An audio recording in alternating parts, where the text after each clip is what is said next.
Hello and welcome to the Internet Seriously. I'm Lucien Taylor in Oxford. I'm Emily Taylor in Oxford. And I'm Kieren McCarthy in London. With no voice.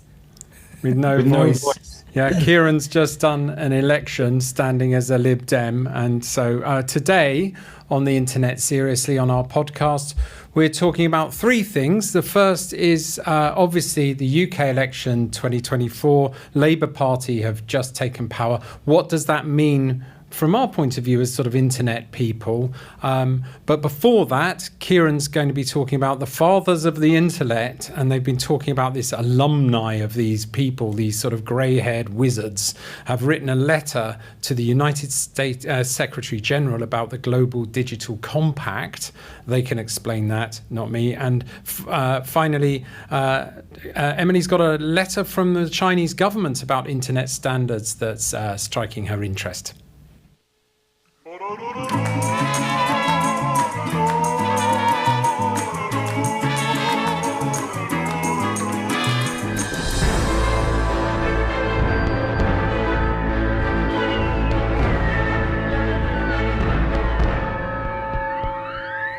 And for those of you that don't know, that is our new theme tune. The brief for that with Charlie Wickham, who's composed that and is doing our sound engineering, was mariachi combined with Hans Zimmer. So absolutely love that. It gives us the tone of this podcast, which is an irreverent look at the internet. First of all, Kieren, what is this about? The fathers of the internet have written a letter to the United Secretary General about the Global Digital Compact.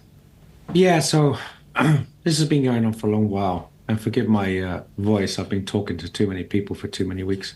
The UN has got this sort of global digital compact process where they're thinking this is going to be the future of the internet and the Internet Governance Forum and how we communicate with one another. I think the intentions are good, but the internet community is a little bit concerned about some of the aspects of it, the actual reality of what's on the page. And they've written this letter, and on it is a bunch of people that you'll know, like Vince Cerf and Tim Berners-Lee. And then the others are people that you'll know if you're in the industry. And then other people are people that are like members of the IAB, lots of former members of the IAB, which is the Internet Architecture Board, i.e. the sort of the technical people. And actually, it's just to interrupt there, Kieren, I don't know really, because I'm more of an engineer and I don't really go to the internet governance world and those sort of circles that you and Emily do. And so there are a lot of names I don't know. They seem to be mainly white older guys. And a whole bunch of other people who I've heard you talking to. But how do you get into that club? How does it work? Well, I'm thinking a lot about clubs because I'm thinking about the UK election and which clubs failed and which clubs succeeded. Who are they? They're the sort of the internet engineers, the sort of early days. And yes, you're right. They are mostly white American men. And those are the engineers that sort of started up the internet. I mean, we could dig into the whole history of that and the sort of long progress and long efforts for other people to get into that world. But they still tend to be a sort of a group that talks a lot to one another. And they are respected in the sense that they absolutely know what they're talking about when it comes to the sort of the fundamental infrastructure of the internet. But that's true. I mean, and they would be people, if you're in that world, if you go to IETF meetings, these are the people that sort of held up as the kind of the elders, I suppose would be a fair way of saying it. And the IETF, just for people who aren't familiar, the IETF is the Internet Engineering Task Force, which is sort of like the premiership standards-making body for the internet, and often contrasted with more intergovernmental standards organisations like the United Nations International Telecommunications Union. And I noticed, Kieren, that the letter called out the wonders of the IETF, the Internet Engineering Task Force, as that's mainly its sort of like starting position. Is that also take us through what the letter sort of is going on about and says, and why you think it's a great thing? Well, it's actually a very well worded letter. I wonder who wrote it, because it's actually very clear, concise, And it basically says, and it's basically written at the right level as well, which is sort of at the high-end UN level, and it explains this is how the internet has been developed. This is why that's a good thing. And we're concerned about the UN's approach here. We don't, basically says you're having this discussion amongst governments, and as a result, you are missing out on very important insights and people about how to actually make the internet work. You're going to, and this has happened, endlessly in the internet governance world. Governments and businesses decide that how they want the internet to work, and then they start, because that would be good for them if it worked like that. And then they start designing ways that it's going to now work in future. And then the engineers say it doesn't actually work like that. And then you have a sort of back and forth. So they're basically, this is, iteration 92 of governments trying to impose rules because they don't like some of the issues that the internet throws up. And the internet engineers saying, well, actually, it doesn't really work like that. But if you were to invite us into the conversation, we'd tell you how it works. But this is quite a good one in the sense that it's well written. And it's timely. I'm not sure exactly what sparked it. We all know this process has been going on. But clearly they've put this together, and clearly they felt the need to send the letter again. So we're there again. This has been going on for a long time. But we're here again with another letter saying, don't forget the internet doesn't work how you think it works. Well, how many women signed that letter? It's a good question. Well, there's Lynn St. Amour, who was like an ISOC president or former ISOC president. Who else we got here? Not that many. And I noticed, you and Emily have I counted 3, I think, right, out of a great big long list. And I think it's sort of an unfortunate signal to send if you're trying to talk about the successes of the inclusive governance. And there are many concerns about the IETF for all of its excellent qualities and engineering rigour, about how welcoming a space really it is for women. And there's been incidents quite recently of, just open misogyny. And I think that's an unfortunate message for this otherwise great letter to send. And, with wonderful people in the signatory list, that they didn't reach out a little bit wider to include, the other half of the population. Which would have probably been first on your list, is include young people, include the global south, include women, and I think that's really part of it, because I think there's clearly a lot of paranoia, isn't there? This is an inflection point for the internet. What I picked up from the letter is there's a sort of don't regulate, don't own this as a government, let it still be an engineering project. And there's this battle, because on the one hand you've got this fantastic network of networks that is just opening up people's lives. It's talking about most of the people are now on the internet, but there's also language issues and language scripting issues, universal acceptance across devices, emails not working in people's scripting and their languages. You've got the ever-increasing weight of cybercrime and things like that. So there are still some big issues that need tackling. Although we've got this wonderful thing, it can be presented like the Wild West. I love the internet, but the weaknesses in that inherent structure are becoming more and more apparent. Wouldn't you say, Kieren? Yeah, it's an absolutely fair criticism. And how many years have everyone else outside of this core group been trying to tell them to expand a bit more? As you probably know, I've been criticizing these internet organizations for decades now about the fact that they're a bit too close group. They don't communicate with one another very much. They don't communicate, definitely, and not outside of their own community very much. And so this is a little bit of rinse and repeat. I like the letter. I agree with what's in the letter, but it's true. It's not moved forward. It's the same thing that I remember reading 20 years ago, 15 years ago, 10 years ago, 5 years ago. And so I think there's a better way of approaching it. Yeah, for sure. Yeah, right. Thank you very much. And so, Emily, we're going to move on now. Another letter, a letter from China, has caught your interest. But first of all, I'm going to ask you, what is your guilty pleasure on the internet? Oh my goodness, my guilty pleasures on the internet are so boring. I'm literally embarrassed. to talk about them, like the Royal Horticultural Society's website and cooking, recipe websites and things like that. That's my guilty sidebar of shame. Now I kind of feel like I wish I had a cooler guilty pleasure, because this is sort of late onset, I'm gardening and cooking situation. I know you quite well, and I can confirm that is a pleasure for you. But why do you feel guilty about it? Well, because I feel like I should be more interesting. I should have more kind of out there type of interests outside of work. But that's what I'm into: cooking and gardening. I think when you contrast that to mine and Kieran's guilty pleasure, which is sort of stalking self-representatives in America in their own legal cases, which is Kieran's. I think that does make that really stuck with me. That does make Kieren actually quite interesting. Yeah, it does make him interesting. Yeah, you need to delve into the weird world of the internet. I do. I'm too frightened. Emily, letter from China about standards. Why does this matter? So this is an action plan that Beijing has published on constructing informatization standards 2024 to 2027.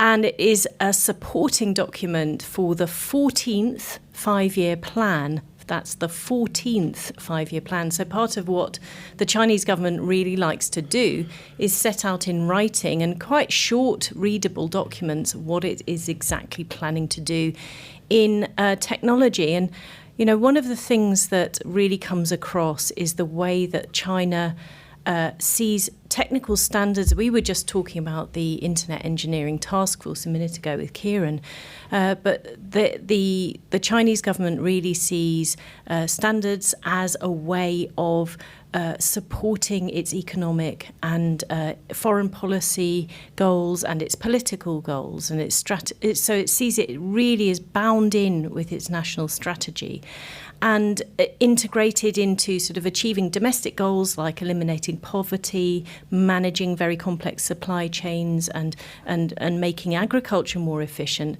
but also internationally.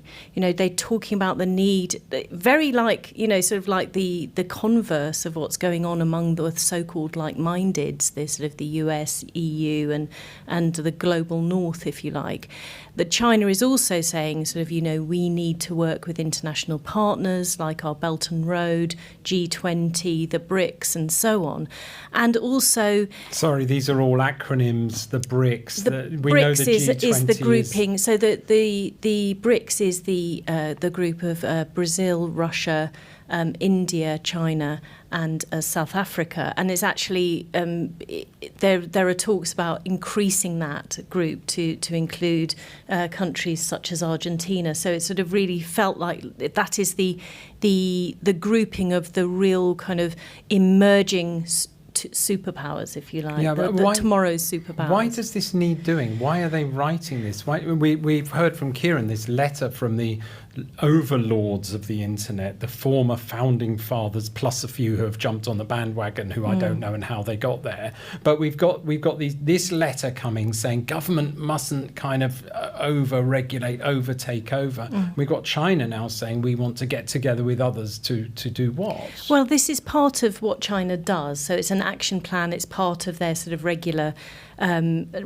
publications, but it is a very different view. I mean, it is a sort of government-led, national strategy-led type of thing. But also what really comes through to me is the excitement and enthusiasm and a real positive approach to technology. I feel like that's something that, while I wouldn't agree with China's approach to technology at all, I think that we could also learn to remember that a bit ourselves. We've become incredibly anxious in the way that we talk about technology in the political discourse.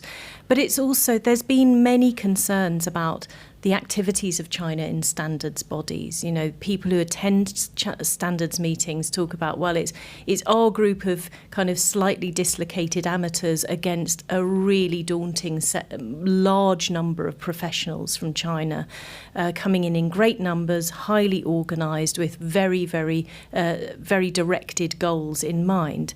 And also you can see as well, we're all about the internet. If you're looking for it, there are lots and lots of hints and clues to where China sees the internet infrastructure. There's talk about, you know, getting involved in standardization of the next generation of internet technologies, as well as all the usual buzzwords about emerging tech. So lots to unpack in there, and a significant document in that it reveals part of what we already know, but also a very strategic approach to technical standards. Thank you very much. Is there by any chance an element of control or monitoring included in these standards? Well, not overtly. I think that there was some, you know, if you are looking out for it, there are definite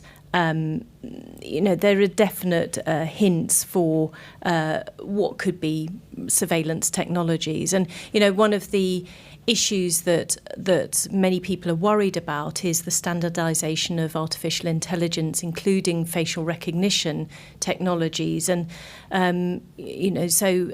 some Chinese participants, for example, are deeply involved in the AI security group in the European standards body, ETSI, which is actually called out in the European Union's AI regulation that's just come in as the sort of source of European values in technology. And, there are concerns about the use of facial recognition to identify people from certain ethnic or religious groups. And certainly, if you're looking for that sort of strain in this document, you will find it. Well, thank you very much. And, you know, I want to bridge from cheer that. Up. Well, it's not just a cheer up. It's actually rolling up our sleeves and getting on with the work. Kieren, Emily, you know, it's day one of a new government and we're rolling up our sleeves and we're getting on with internet work. We're talking about published papers. I've been bursting to talk about the election. Yeah. Kieren. Want to hear from you, Kieren. You stood as a Lib Dem for Putney. I'm fascinated in that. I've got a couple of questions for you later. But first of all, the thing that I wanted to discuss was the win for data in this election. We're part of a research organisation, and for us, we think the truth is in data if you've got the right sort of data, and it's a fascinating story it tells. This election began with the polls, and it turns out that the polls of polls, Emily, you've been following a number of polls. Who have you been following? That's another of my guilty pleasures, actually. I didn't list out among my gardening and cooking things, is that I've been obsessively going through all of the polls of polls each day. Kieren, I bet you've been similar. Have you been all over the polls? And have you had local polling as well? I'm pretty aware of what the polls have been saying all along. Yeah. yeah. So, and what we found out, you know, the FT poll tracker in the build-up said that Labour was going to lead by 447 to Labour to 98 Conservatives, and the actual was actually 412 for Labour versus 121 for Conservatives, against an exit poll which was remarkable, 410 versus 131 Conservatives. So a really close match there. And the New York Times did an article this morning saying, you know, what makes the UK exit poll so good? And apparently, and I'm a real fan of this as an engineer, it goes back to Sir John Curtis, who's a big mentor of mine, and some decisions that he made in the 2000s about taking a representative sample and going back to the same focusing on the same places each time, and looking at the statistics around the changes of data, and then using and other metadata that they have to create projections, and that's proved incredibly powerful and very accurate. And you're moving into the sort of big tech profiling sort of thing, where from a few data points you can tell so much about a user's behavior and stuff. So in terms of sort of where the data, how the data was helping us in the build up to the election, in getting an early result, that was really helpful. And my question to you, Kieren and Emily, was looking at the data that we've had. Now we've had the results. I wondered what advice you would give to the Labour Party, to the Conservatives, and to the Lib Dems. Let's start with those three. Kieren, what advice would you give to them? And if you can think about that in terms of our industry, the internet, or the data that you've seen. Well, there's already a lot of movement going on, I can tell you, at the policy, at the Labour level, on what we do with data and how you can share data. And this has all come out because now Labour's heading into government, so now all these people are starting to talk. So there's a lot of work going on, and there's, I hope, fingers crossed, a much more modern, much more inclusive, much more thought through approach to data than we've had in the last 5-10 years. So I'm quite optimistic. We seem to have reached a point now where people grasp what data is and what you can use it for and how to protect it, rather than thinking, let's just fling it around everywhere, which was the sort of the model 10 years ago, to we can't give anyone anything, which was the model a few years ago. We now seem to be finally getting to the point where people realize what you can do in a very positive way with carefully used data. And, my view, looking at the data that Sir John Curtis was talking about this morning, this was not really a win for Labour. Labour were the target of the voter saying, we've had enough. We want something different. Who's number 2 on the list in our constituency? I'm going to vote for them. In a lot of places that was Labour, and Labour benefited from that. But he was talking about the fact that the voting share was low, and that where Labour was second, they did worse than where the Lib Dems were second. Yeah. And basically, this was a plague on one house, not a plague on all your houses.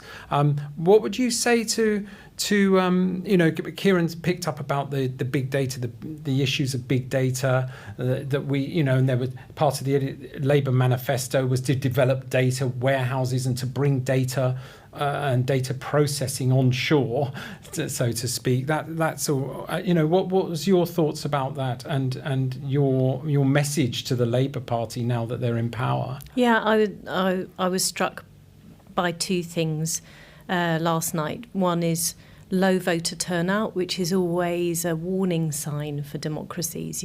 Low voter turnout speaks to disaffection and a general lack of inspiration. That could have just been the Conservative vote staying at home and not being able to bring themselves to vote for anyone else. But as you say, Lucy, it's sort of a real tactical voting story, that whoever was second to the Conservatives in Conservative defended seats did well. Yeah. And the Lib Dems, I think, came home with more than was predicted. I don't know if that's right, Kieren. Yeah, 71. It was more than predicted, yeah. What was also interesting, there was definitely a lot of tactical voting. I think we've got very savvy. Actually, we've always had a very savvy electorate, that now you have that information that's readily available. Yeah. So there were people that were specifically punished.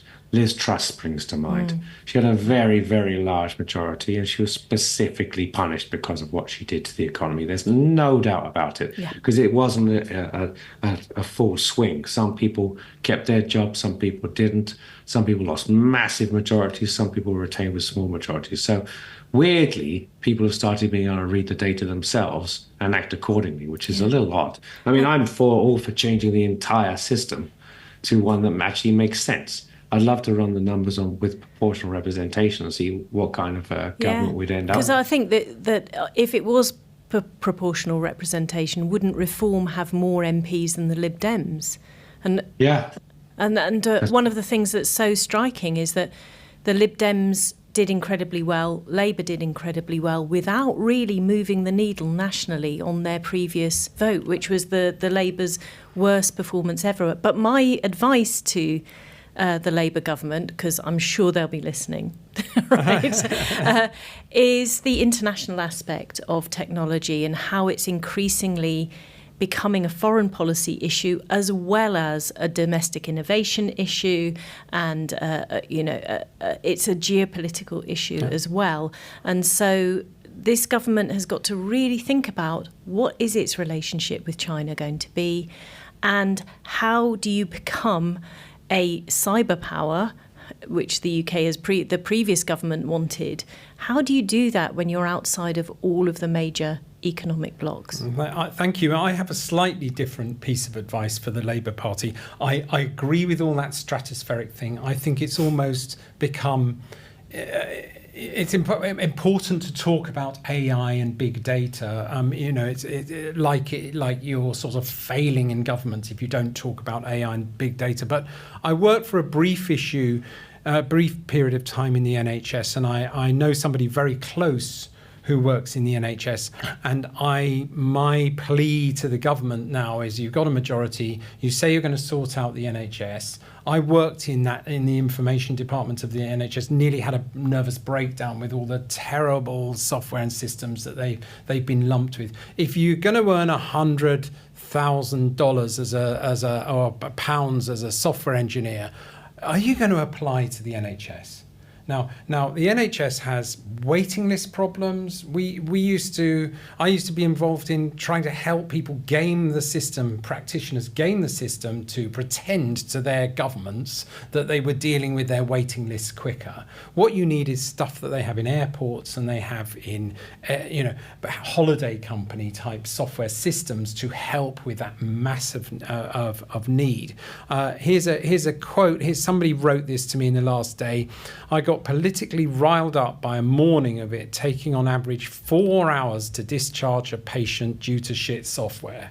Now, this is somebody I know very well, and this is still true. And these old software systems, 20 years ago when I knew them, they were software and hardware. It was just rubbish. Everyone thought that the internet was Microsoft Office, and it's not.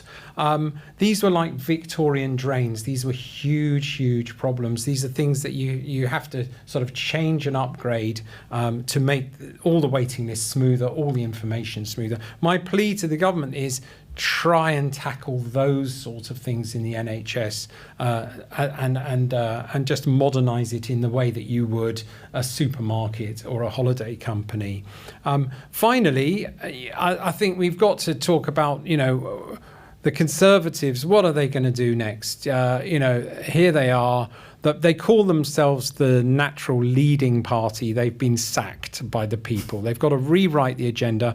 What do you think, Kieren? I'm hearing half of them saying that they need to become more extreme right wing and try and win back 4 more seats from Reform, and the likes of me. I think I should be a Conservative. I've got a business with employees. I've got my own house. I pay a mortgage, and those things should strike a chord with me. I've never been welcomed by any Conservatives that I've ever encountered, certainly as a child. But moving beyond that, I just don't feel I belong in that club. How would they get somebody like me to vote for them? I don't know. Who knows where they're going to go? They're probably going to go more right wing, which I think would be a major mistake. But from the Lib Dem perspective, that would be wonderful. Let them go more and more crazy right wing, and that will open up more space in the centre for the Lib Dems. I think that's. But where are they going to go? Reform is. The reality is, the shock was Reform took an enormous number of votes. That's the truth. Yeah, it is and a shock. It's sort of reflective of where we are right now. People are uncomfortable and they're unsure, and they were very unhappy with this government, and they had every right to be unhappy with this government. They were shocking, probably the worst government I've seen in my lifetime, and so they deserve the kicking they got. But where do we go from here? don't know. Yeah. I'm not excited about Labour having a massive, massive majority. No, I think that's a democratic risk too, isn't it? But just how long will it be till the national ID cards come up yet again? I mean, that seems to be a perennial Labour plan. And how long until they start saying, well, we've figured it out. You just all need to do this. I mean, that's the thing that Labour tends to do that annoys me. Yeah. So you need a bit of balance in there. I don't know, Kieren, maybe you can remember. I do remember Tony Blair and feeling quite positive about seeing a family man with children walking up to Downing Street. And that all ended in a war. You know, it just felt huge, that, and it just sort of fizzled out, really. They haven't had many shots at it. So when you say they're going to do national IDs and stuff, I just don't remember it. So I put my cross next to Labour. With a quizzical heart. I don't know where it's going. And finally, the Liberal Democrats. I mean, my message is. I didn't actually even know who the leader of the Lib Dems was, because they're not my party, so I didn't really know who they were. And that personalities and character matter, and that when a guy starts jumping in a river, he starts to get attention. And that attention seeking, and what the Lib Dems described as bridging into serious subjects, that matters, because the electors are bored. They're bored of politics, and they just want to see things working, and they're not seeing things working. I agree. I thought. Well, Kieren will have a much more informed view, but I think that was the most imaginative campaign that we saw. The Labour Party seemed frozen and nervous about losing anything, and really all they had to do was stay rooted to the spot and let events take their course. They could lose it just as much as the Conservatives did. But Kieren, in a way they did, didn't they, on the numbers? The actual victory was Reform and very, very much the Lib Dems, the people who really advanced. Kieren, was that because they were jumping in rivers? I actually think, yes, it really did help, and that pains me to say. But yes, I mean, it did. It made it more accessible, and then people paid attention and they listened a little bit more. One of the things, as a policy person, that I found intensely frustrating being a candidate was how little you were actually able to get into anything. It was literally just sort of belting out lines at people, and it's a little worrying. Because fundamentally, the job of government is to dig into things and make small changes that can have big impacts. And a lot of it feels very shallow. And I think that the Lib Dems did the right thing, sadly. They caught people's attention and they shoved a policy point in at the same time. And it worked. If you have a look at the sort of the ratings, likability ratings of the leaders, Ed Day was the only one that just went up all the way through the election, just went up and up and up and up slowly, and everyone else dipped. So it worked. I mean, I wonder where we end up, in 10, 20 years. Do you think, it must be, I really admire you for standing for Parliament, Kieren, and it must be, I don't know, it's probably too early for you to reflect right now, but the intensity of that campaigning period and putting yourself out for approval or disapproval publicly that feels like a very scary thing to do. It's pretty intense. Yeah. So you stand there and people will you have no idea what someone's going to ask you, and they just belt out whatever they say or think, and then there's a whole room of people waiting for your response. And you've only got typically 60 seconds, or if you're lucky, 2 or 3 minutes to respond. And then, I had people just shouting at me over seemingly nothing. How can anyone be angry with a Lib Dem? I was describing. I'm sorry. Student fees. The Did you get that? Oxford LTN system. Yeah, actually. In fact, I'm furious. Yes, no, we're going to start shouting now. But, my response ended up being, because you get fed up with the same question after a while. So when people said, there's the tuition fees, and I said, can I tell you other things that happened in 2010? The first iPad was released. Barack Obama was elected for the first time, and I had this list of things that happened in 2010, just to sort of point out it was a very long time ago. Thank you very much, Kieren. That's great. So I think we're at the end of this. I think it's our 5th test podcast before we go live in September. I just wanted to say that's it. So the cliffhanger is, what is Kieren McCarthy going to do next? But that was it. the internet seriously from me, Lucien Taylor. Me, Emily Taylor. And me, Kieren McCarthy.